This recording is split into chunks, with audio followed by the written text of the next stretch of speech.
ayaw mo sabihin kasi totoo, di ba? Tigilan mo na ako, Obet. Utang na loob. Eh, umami ka na kasi! Kaya ka nagkapera dahil nag-extra service ka, di ba?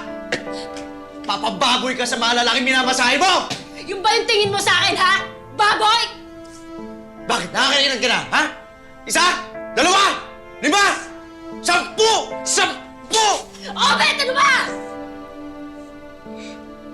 Mama, Papa, huwag niyo kayong pag-away. Hindi magkatuwa si Baby Joel. Ito ba yung pinagawa mo? Ha? Pinayak mo yung bata! Ngayon, sabihin mo sa akin yan. Sabihin mo sa akin ba pinagagawa mo? Ano ba, Obet? Wala akong dapat ipaliwanag, anak. Umakyat ka na doon sa kwarto. Hindi! Hindi! Dito ka lang! Obet, ano Dito ba? ka! Ayaw mo sabihin? Ha? Sige ako magsasabi! Pinaglolo ko lang tayo ng nanay mo. Binabenta niya ang katawan niya para magkapera siya!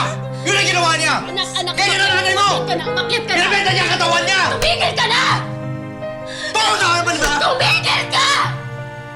Nagtatrabaho ako ng marangal dahil hindi mo binibigay yung pinangako mong buhay sa amin! Tingnan mo, umaasenso ba tayo, ha? Lagi ka na lang, si makontento tayo, okay lang, masaya tayo, basta buo yung pamilya. Masaya ka ba doon, ha? Hoy! Tama ako. Tama talaga ako!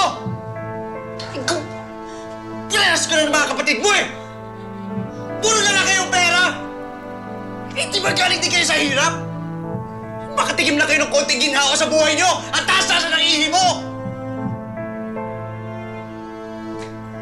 Pera! Pera! Pera! Naghihirap din ako, ha? Nagtatrabaho din ako! Para sa inyo! Wala naman akong hinihingi sa'yo. Pero kung kontento ka sa ganitong buhay, na puro utang, na puro chichirya lang yung ulam, ako hindi. Kung tingin mo sa amin ambisyosa, nakatulong sa amin yon. Eh ikaw, yung pride mo, yung pagiging insecure mo, ha? Nakatulong ba yan? Hinihina mo lang yung sarili mo pababa.